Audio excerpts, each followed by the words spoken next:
تو یونس علیہ السلام نے فنادا فی الظلمات، رات کے اندھیروں میں اللہ کو پکارا، سمندر کے اندھیرا، مچھلی کا پیٹ کا اندھیرا۔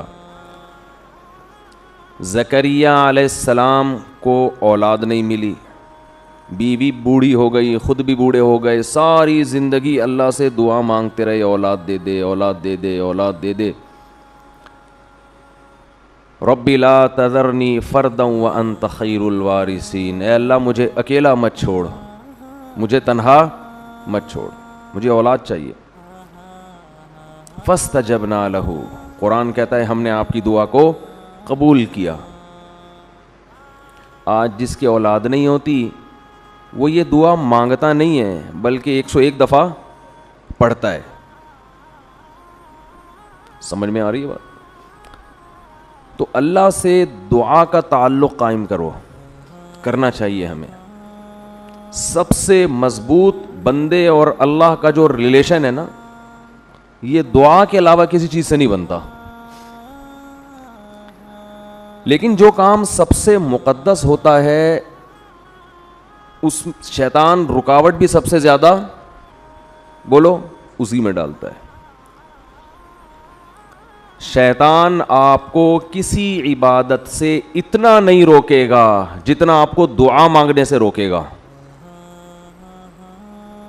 آپ حیران ہوں گے کہ میں کیسی باتیں کر رہا ہوں، شیطان تو دعا مانگنے سے بالکل نہیں روکتا ہے، ہاتھ اٹھاؤ دعا مانگو، یوں کرو، صلی اللہ تعالیٰ علی خیر خلقی برحمتک یا ارحم الراحمین، پتلی گلی سے نکل لو، صبح شام 25 دفعہ مانگ رہے ہیں، مسجدوں میں بھی مانگتے ہیں، امام 23ویں رات میں بھی ہوتا ہے، ہول سیل کے حساب سے دعائیں چل رہی ہیں۔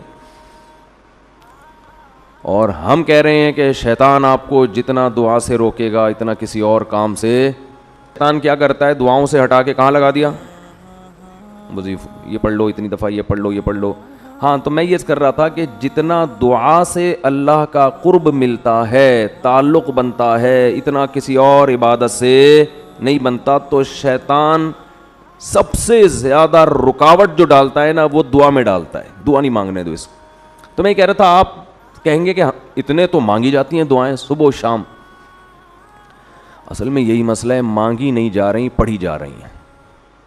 مانگی بولو نہیں جا رہی، پڑھی جا رہی ہیں۔ مانگنے کا اسٹائل وہ ہوتا ہے جو بھیکاری آپ سے جب بھیک مانگتا ہے، دیکھو نا مسجدوں میں کیسے کھڑے ہو کے مانگ رہے ہوتے ہیں، کیسی پہلے تمہید باندھتا ہے، وہ تمام حضرات سے گزارش ہے 2 منٹ کے لیے میری بات سن لیں، سب کو اپنی طرف متوجہ کرے گا، پھر رونا شروع کر دے گا۔ حالانکہ زیادہ تر فراڈ ہی ہوتا ہے اس میں۔ تو فراڈ اتنا اچھا ہے تو سچی مچی کا جب بھیکاری ہوگا وہ کیسا ہوگا آپ خود اندازہ لگاؤ۔ جب فراڈی اس اسٹائل سے مانگتے ہیں کہ آدمی کو لگتا ہے یہ بالکل حقیقت میں مستحق ہے، تو جو واقعی مستحق ہے اس کا اسٹائل کیسا ہوگا؟ یہ جو اکثر بھیکاری ہوتے ہیں نا، میں نہیں کہہ رہا 100%، اکثر ان میں فراڈی ہوتے ہیں، اکثر کیا ہوتے ہیں۔ اور رمضان میں تو پورا ایک ٹولے آتے ہیں ان کے، ٹھیکے دیے جاتے ہیں تو اس محلے سے، اور ان کے علاقے بکتے ہیں، چوک بکتے ہیں، یہ جو کیا کہتے ہیں اس کو یار، راؤنڈ اباؤٹ جو ہوتے ہیں نا اکثر، چورنگیاں، یہ بکتی ہیں بھیکاریوں کی۔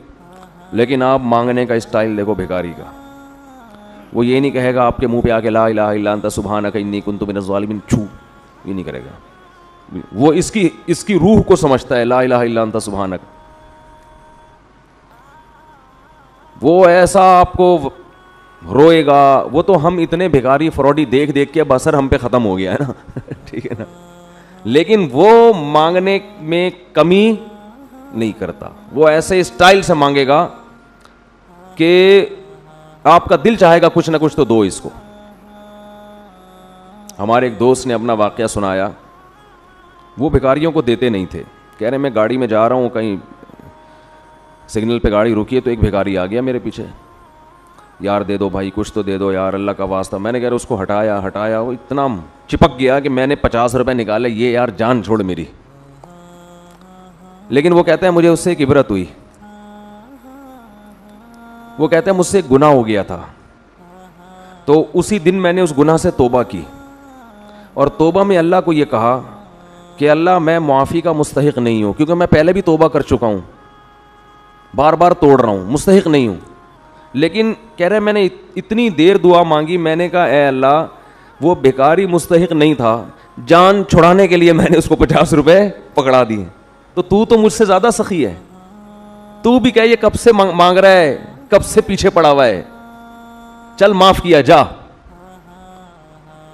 تو کہہ رہے میں نے اتنی دعائیں مانگی, ہدایت کی بھی اور رزق میں برکت کی بھی, اور واسطے سارے اسی بھکاری کے اللہ کو دے رہا تھا کہ اللہ وہ فراڈی تھا, دے دیا, میں بھی فراڈی ہوں, ٹھیک ہے نا, نہ مجھے مانگنا آتا ہے, نہ میرے پاس کوئی عمل ہے, 2 نمبر آدمی ہوں, بس دے دے, مستحق نہیں ہوں پھر بھی دے دے.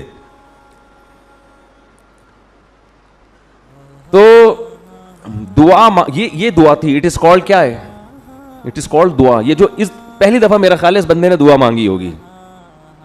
تو یہ تو نمازوں کے بعد سب مانگ رہے ہیں. امام نے, آج کل دعاؤں کی سیٹنگ کیا چل رہی ہے, امام صاحب نے جب تکبیر کی نا امام صاحب نے, تو آٹومیٹک سسٹم نمازیوں کا شروع ہو گیا, نمازی سارے خود بخود روبوٹ کی طرح ہاتھ جا رہے ہیں, پھر کھڑے ہو جاتے ہیں.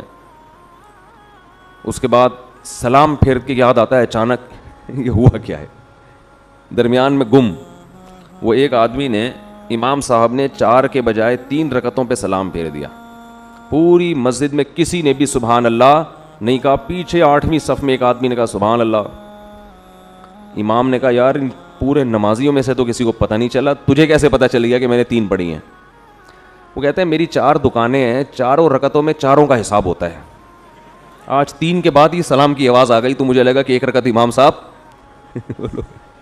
پی گئے, امام صاحب 1 رکعت پی گئے ہیں. تو سارے سو رہے ہوتے ہیں, تراویح میں تو زیادہ ہوتا ہے یہ سلسلہ.